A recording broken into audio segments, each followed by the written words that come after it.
നമസ്കാരം. NSS വാർത്തകളിലേക്ക് സ്വാഗതം. വാർത്തകൾ വായിക്കുന്നത് രേണുക രാമചന്ദ്രൻ. 19-ാം തീയതി തുടങ്ങിയ NSS ക്യാമ്പ് വളരെ ആഘോഷമായി മുന്നോട്ട് പോകുന്നു.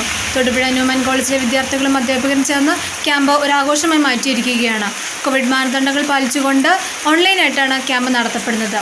ക്യാമ്പിലെ വിശേഷങ്ങൾ പങ്കുവയ്ക്കുന്നത് ഇഷ നമ്മോടൊപ്പം ചേരുന്നുണ്ട്. ഇഷ, പറയൂ, എന്തൊക്കെയാണ് അവിടുത്തെ വിശേഷങ്ങളും ക്രമീകരണങ്ങളും ഒക്കെ? NSS സപ്തദിന ക്യാമ്പിന് കൊടിയേറിയ എല്ലാ കുട്ടികളും കോവിഡ് നിബന്ധനകൾ പാലിച്ചുകൊണ്ടാണ് ക്യാമ്പിൽ പങ്കെടുക്കുന്നത്. പൂർണ്ണമായി ഓൺലൈനായി വിർച്വൽ ക്ലാസ്സുകളാണ് നടക്കുന്നത്. അതുകൊണ്ട് തന്നെ ഉണ്ടാകുന്ന പരിമിതികളിൽ നിന്നുകൊണ്ടും പരമാവധി ആവേശങ്ങൾ ഉണ്ടാക്കുവാനായിട്ട് പ്രോഗ്രാം ഓഫീസർ ജിതിൻ സാറും നീരദ മിസ്സും വളരെയധികം പരിശ്രമിക്കുന്നുണ്ട്. അവർക്ക് പിന്തുണയായി സീനിയേഴ്സായ ഗ്രേസ് ബിജുവും ഓം ഗണനാഥും കൂടെയുണ്ട്. ഇപ്പോൾ NSS ക്യാമ്പ് അതിൻ്റെ 5-ാം ദിവസത്തിലേക്ക് കടന്നിട്ടും കുട്ടികളുടെ ആവേശം ഒട്ടും കുറയാതെ തന്നെ ആവേശമായി തന്നെയാണ് പരിപാടികൾ നടന്നുകൊണ്ടിരിക്കുന്നത്. എല്ലാ കുട്ടികളും ഇൻഡിവിജ്വൽ ടാസ്കുകളിലും ഗ്രൂപ്പ് ടാസ്കുകളിലും സജീവമായി പ്രവർത്തിക്കുന്നുണ്ട്. ഈ ഒരു സാഹചര്യത്തിലും ക്യാമ്പിന്റെ മാറ്റ് ഒട്ടും കുറയാതെ തന്നെ ക്യാമ്പ് നടത്തപ്പെടുന്നു. ഇപ്പോൾ NSS ക്യാമ്പിൽ നടക്കുന്ന വിശേഷങ്ങൾ പങ്കുവയ്ക്കുന്നതിന് കൾച്ചറൽ പ്രോഗ്രാമിൻ്റെ സ്ഥലത്ത് നിന്നും അനുഷ നമ്മോടൊപ്പം ചേരുന്നുണ്ട്. അനുഷ, പറയൂ, എന്തൊക്കെയാണ് അവിടുത്തെ ക്രമീകരണങ്ങളും പ്രോഗ്രാമുകളൊക്കെ പോകുന്നത്? രേണുക, NSS ക്യാമ്പിൻ്റെ ഏറ്റവും മനോഹരമായ ഒന്നാണല്ലോ കൾച്ചറൽ പ്രോഗ്രാം. അത് ഒന്നിനൊന്ന് മികച്ചതാക്കാനുള്ള പരിശ്രമത്തിലാണ് ഓരോ ടീം മെമ്പേഴ്സും. ഇന്ന് പെരിയാർ ടീമിൻ്റെ വകയാണ് കൾച്ചറൽ പ്രോഗ്രാം. ഇതുവരെ കഴിഞ്ഞ എല്ലാ ടീം അംഗങ്ങളെക്കാളും മികച്ചതാക്കാനുള്ള ഒരു പരിശ്രമത്തിലാണ് പെരിയാർ ടീം ഇന്ന്. പാട്ടും ഡാൻസും ഗെയിംസും തുടങ്ങി എന്തിന് ചെണ്ടമേളം വരെ ഓൺലൈനായിട്ട് കൾച്ചറൽ പ്രോഗ്രാമിൽ ഉൾപ്പെടുത്താമെന്ന് തെളിയിക്കുകയാണ് ന്യൂമാനിലെ മിന്നും താരങ്ങൾ. ഓക്കെ, ഗ്രൂപ്പ് ടാസ്കിൻ്റെ വിശേഷങ്ങൾ അറിയുന്നതിനായി നമുക്ക് ആനന്ദിനോട് ചോദിക്കാം. ആനന്ദ്, എന്തൊക്കെയാണ് ഗ്രൂപ്പ് ടാസ്കുകളൊക്കെ? എല്ലാ വിദ്യാർത്ഥികളും അതിൽ പങ്കെടുക്കുന്നൊക്കെ ഉണ്ടോ? എങ്ങനെയാണ് കുട്ടികളുടെ റെസ്പോണ്ടൊക്കെ? ഒന്ന് പറയാമോ ആനന്ദ്? ക്യാമ്പ് വളരെ മനോഹരമായി മുമ്പോട്ട് പോകുന്നു എന്ന വാർത്തയാണ് നമുക്കും കേൾക്കാനുള്ളത്. ഇൻഡിവിജ്വൽ ടാസ്ക് എന്നതിലെ പോലെ തന്നെ ഗ്രൂപ്പ് ടാസ്കുകളിലും കുട്ടികളുടെ പങ്കാളിത്തം ഉറപ്പുവരുത്തുന്നു. അവർ വളരെ ഊർജ്ജസ്വലരായിട്ട് തന്നെ ഈ കാര്യങ്ങളൊക്കെ കണ്ടു നോക്കുന്നു എന്നതാണ് അതിലെ ഏറ്റവും വലിയ കാര്യം. അവർ ഒരു മടിയോ അല്ലെങ്കിൽ ഒന്നും തന്നെ കാണിക്കുന്നില്ല. എന്ത് ഗ്രൂപ്പ് ടാസ്ക് ആയിക്കോട്ടെ, അവർ വളരെ മനോഹരമായി കുട്ടികൾ ഈ കാര്യങ്ങളൊക്കെ ചെയ്യുന്നു. അതുപോലെ തന്നെ ഈ ഒരു സമയത്ത് ഇത്രയും മനോഹരമായി ഇത്രയും വിജയമായി ഈ ക്യാമ്പ് നടത്തുക എന്ന് പറയുന്നത് വളരെ വ്യത്യാസമായ ഒരു കാര്യമാണ്. അപ്പോൾ അതിന് ഇവിടുത്തെ കോർഡിനേറ്റേഴ്സിനോടും മുതിർന്ന വോളണ്ടിയേഴ്സിനോടും സാറുമാരോടും ഇതിൻ്റെ ഉത്തരവാദിത്തപ്പെട്ടവരോടും നമുക്ക് ഒരു നല്ല ആശംസ തന്നെ പറഞ്ഞേ പറ്റുള്ളൂ. കാരണം ഈ ഒരു പരിപാടിയുടെ വിജയം എന്ന് പറയുന്നതാണ് ഈ കാര്യം. എല്ലാവരുടെയും ഉത്തരവാദിത്തത്തോടെയുള്ള പ്രവർത്തനമാണ് ഈ പരിപാടിയുടെ ഏറ്റവും വലിയ വിജയമെന്നാണ് ഞാൻ ഇവിടുന്ന് നോക്കിക്കാണുന്നത്. അതുപോലെ തന്നെ വളരെ മികച്ച ക്യാമ്പാണ് എന്നാണ് നമുക്ക് എല്ലായിടത്തുനിന്നും അറിയാൻ കഴിയുന്നത്. ഇപ്പോൾ നമ്മൾ കൾച്ചറൽ പ്രോഗ്രാംസിൻ്റെ ഭാഗത്തു നിന്നുള്ള വാർത്ത കേട്ടു, ഇൻഡിവിജ്വൽ ടാസ്കിൻ്റെ അടുത്തു നിന്നുള്ള വാർത്ത കേട്ടു. അതുപോലെ തന്നെ ഗ്രൂപ്പ് ടാസ്കുകളും വളരെ മികച്ചതായി കുട്ടികൾ കൈകാര്യം ചെയ്യുന്നു. അപ്പോൾ ഇത് തന്നെയാണ് ഈ ക്യാമ്പിൻ്റെ ഒരു വിജയം എന്ന് തന്നെയാണ് എനിക്ക് പറയാൻ സാധിക്കുന്നത്. എല്ലാവരുടെയും ഒത്തൊരുമയും അവരുടെ ഒരു കഠിനാധ്വാനത്തിൻ്റെ ഫലവുമാണ് ഈ ക്യാമ്പിൻ്റെ വിജയമെന്ന് ഞാൻ പറയാൻ ആഗ്രഹിക്കുന്നു. ഓക്കെ, ഗ്രൂപ്പ് ടാസ്കിൻ്റെ വിശേഷങ്ങൾ നമുക്ക് നൽകിയത് ആനന്ദാണ്. നന്ദി ആനന്ദ്. ഇതോടെ NSS വാർത്തകൾ പൂർണ്ണമാകുന്നു. നന്ദി, നമസ്കാരം.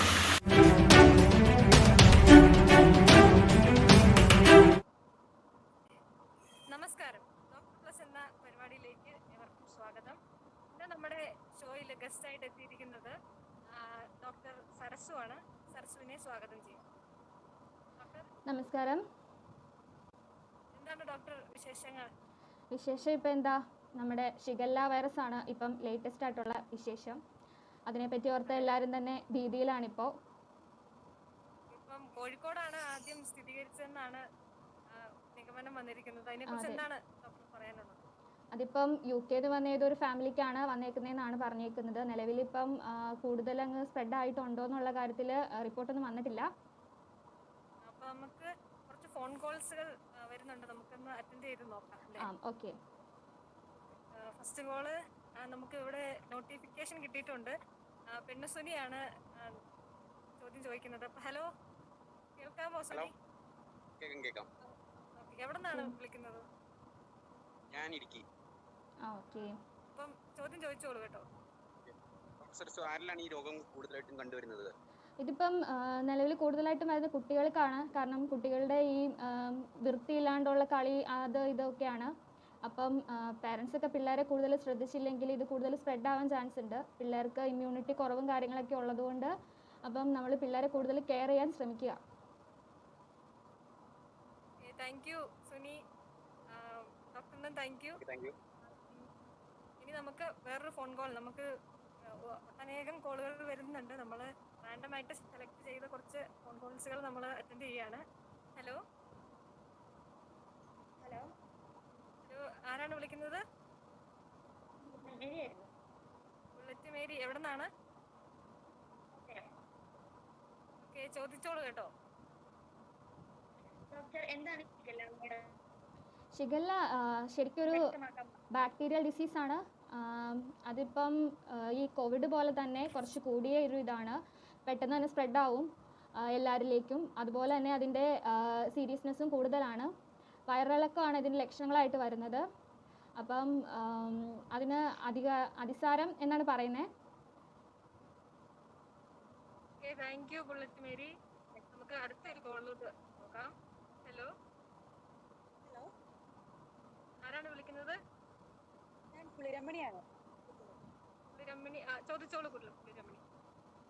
ഡോക്ടർ, ഷിഗല്ലയെ എങ്ങനെയാണ് ചികിത്സിക്കേണ്ടത്? ഷിഗല്ലയെ നമുക്ക് ചികിത്സിക്കേണ്ടത് ഇപ്പം ആദ്യമേ തന്നെ എന്തെങ്കിലും ലക്ഷണങ്ങൾ ഇത്തരത്തിലുള്ളത് കണ്ടു കഴിഞ്ഞാൽ തൊട്ടടുത്തുള്ള ഹെൽത്ത് കെയറിൽ റിപ്പോർട്ട് ചെയ്യുക. പിന്നീട് ഡോക്ടേഴ്സ് നിർദ്ദേശിക്കുന്ന പിൽസും എല്ലാം കറക്റ്റായ ടൈമിൽ എടുക്കുക. അതുപോലെ തന്നെ പ്രോപ്പറായിട്ട് ഫുഡ് കഴിക്കണം. കാരണം പെട്ടെന്ന് ബോഡി വീക്കായി പോകാനുള്ള ചാൻസ് ഉണ്ട്. അതുകൊണ്ട് ഫുഡാണ് ഏറ്റവും മെയിനായിട്ടുള്ള കാര്യം. വെള്ളം ഒരുപാട് കുടിക്കുക. അപ്പം അതൊക്കെ കൊണ്ട് നമ്മുടെ ഇത് കുറയാനുള്ള സാധ്യതകൾ കാണുന്നുണ്ട്. Thank you പുളിരമണി.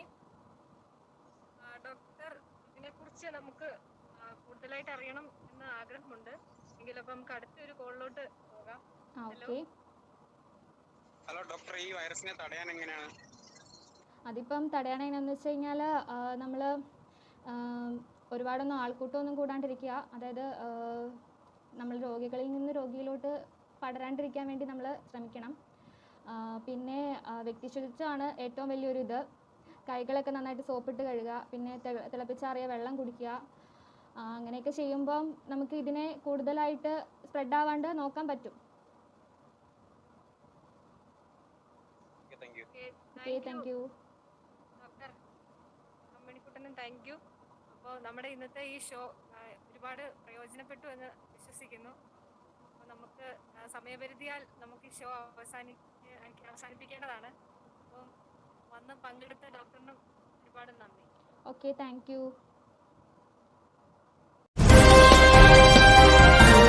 മനസ്സ് നന്നാവട്ടെ.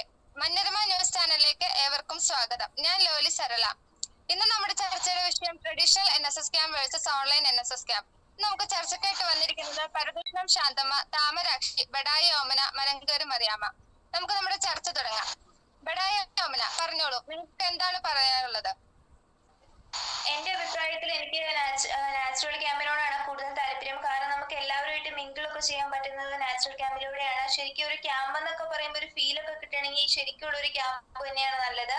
ഈ ഓൺലൈൻ ക്യാമ്പിലൂടെ നമുക്ക് അങ്ങനെ ഒരു മെമ്മറീസോ അങ്ങനെയൊന്നും ഉണ്ടാവില്ല. ജസ്റ്റ് ഒരു ഡിവൈസിന്റെ മുമ്പിൽ ഇങ്ങനെ രാവിലെ തൊട്ട് ഇങ്ങനെ ഇരിക്കുന്നു.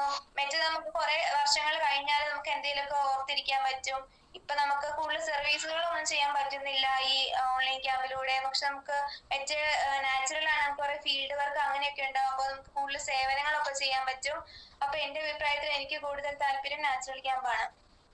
ഓക്കെ, ശാന്തമ്മയ്ക്ക് എന്താണ് പറയാനുള്ളത്? ഞാനും ഓമനയുടെ അഭിപ്രായത്തോട് യോജിക്കുന്നു. NSSന്റെ പ്രധാന ലക്ഷ്യം തന്നെ സാമൂഹ്യ സേവനത്തിലൂടെ വ്യക്തിത്വ വികസനം എന്നതാണല്ലോ. അപ്പൊ ഈ ഓൺലൈൻ ക്യാമ്പ് ആകുമ്പോഴത്തേനും നമുക്ക് സോഷ്യൽ സർവീസ് ഒന്നും അധികം നടത്താനൊന്നും പറ്റത്തില്ല. ട്രഡീഷണൽ ക്യാമ്പാണ് അതിനെല്ലാം യോജിക്കുന്നത്. ഓക്കെ, മറിയാമ്മയുടെ അഭിപ്രായം പറഞ്ഞോളൂ. ഞാൻ ഓൺലൈൻ ക്യാമ്പിനോടാണ് യോജിക്കുന്നത്. ഇന്നത്തെ ഈ കൊറോണയുടെ ടൈമിൽ നമുക്ക് എങ്ങനെ നേരിട്ടുള്ള ക്യാമ്പുകളൊക്കെ നടത്താൻ പറ്റും? ഒരാൾക്ക് കൊറോണ പിടിച്ചു കഴിഞ്ഞാൽ ബാക്കി എല്ലാവർക്കും ക്വാറന്റൈനിൽ ഇരിക്കേണ്ടതും അതിൻ്റെതായ ബുദ്ധിമുട്ടുകളൊക്കെ തന്നെ ഉണ്ടാവും. പിന്നെ ഇപ്പം ആരുടെയും മാതാപിതാക്കളുടെ ഓൺലൈൻ ക്യാമ്പ് അല്ലാതെ നേരിട്ടുള്ള ക്യാമ്പിന് ആരെയും വിടാറൊന്നുമില്ലല്ലോ. ഓക്കെ, ഇനി താമരാക്ഷിയുടെ അഭിപ്രായം സൂചിപ്പിച്ചോളൂ. ചെറിയൊരു ടീം സ്പിരിറ്റ് ആണ്. ആ സ്പിരിറ്റ് നമുക്ക് ഒരു ഉപകരണത്തിലൂടെ നമുക്ക് കിട്ടുന്നില്ല. ശരിക്കും മനുഷ്യനായിട്ട് ഇടപെട്ടാൽ നമുക്ക് ആ സ്പിരിറ്റ് കിട്ടുള്ളൂ. ആ സ്പിരിറ്റ് വേണം നമ്മൾ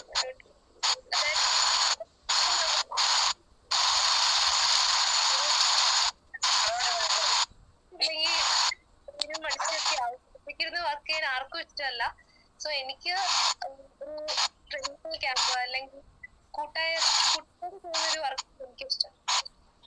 ഓക്കെ, എല്ലാവരുടെയും അഭിപ്രായം നമ്മളിപ്പോ കേട്ട് കഴിഞ്ഞു.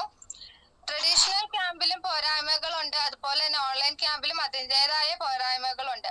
എനിക്ക് പറയുവാനുള്ളത് ഓൺലൈൻ ക്യാമ്പ് എന്ന് പറയുന്നതാണ് ഏറ്റവും ഈ ഘട്ടത്തിൽ ഏറ്റവും അനുയോജ്യമായ തീരുമാനമെന്ന് എനിക്ക് പറയാൻ കഴിയുന്നത്. കാരണം ഈ നാച്ചുറൽ ക്യാമ്പ് പണ്ട് കാലം ട്രഡീഷണലി NSSൻ്റെ ക്യാമ്പ് എന്ന് പറയുന്നത് നമ്മൾ സഹവസിച്ച ഒരു ക്യാമ്പായിരുന്നു. ഈ ഒരു പ്രതിസന്ധിയിൽ നമുക്കത് ചെയ്യാൻ കഴിയില്ല. കാരണം എന്തുവെന്ന് വെച്ച് കഴിഞ്ഞാൽ നമുക്കറിയാം, കൊറോണ വൈറസ് എന്ന മഹാമാരി നമ്മളെല്ലാം പിടിച്ചു കുലുക്കിക്കൊണ്ടിരിക്കുകയാണ്. ഈ ഘട്ടത്തിൽ നാം ശക്തമായി നിൽക്കേണ്ടതുണ്ട്. അതുകൊണ്ടാണ് നമ്മളെല്ലാം NSS അല്ലെങ്കിൽ എല്ലാ കാര്യങ്ങളും ഈ ഓൺലൈൻ പ്ലാറ്റ്ഫോം വഴി ഉപയോഗിക്കുന്നത്. ഇപ്പോൾ നമുക്ക് ഏറ്റവും കൂടുതൽ സുപരിചിതമായിരിക്കുന്നതും ഈ ഓൺലൈൻ പ്ലാറ്റ്ഫോം ആണല്ലോ. അതുകൊണ്ട് തന്നെ എനിക്ക് തോന്നുന്നത് NSS ക്യാമ്പ് എന്ന് പറയുന്നത് ഈ ഓൺലൈനിൽ കംഫർട്ടാണെന്നാണ്. നമുക്ക് നമ്മുടെ ചർച്ച വൈൻഡപ്പ് ചെയ്യാനുള്ള ടൈം ആയിട്ടുണ്ട്. This is sign of lowly Sarala. നമസ്കാരം. കേരളത്തിൻ്റെ മലയാളികളുടെ പ്രകൃതിയുടെ സ്വന്തം കവയത്രി എന്നറിയപ്പെടുന്ന സുഗതകുമാരി ടീച്ചർ നമ്മളോട് വിട വാങ്ങിയിരിക്കുകയാണ്. മലയാളികളുടെ കേരളീയരുടെ ഗ്രന്ഥശാലകളിൽ ജീവൻ പകരുന്ന പ്രകൃതിയുടെ സ്വഭാവം അറിയാവുന്ന സുഗതകുമാരി ടീച്ചറിൻ്റെ കവിതകൾ ഇനി നമ്മളിലൂടെ ജീവിക്കും.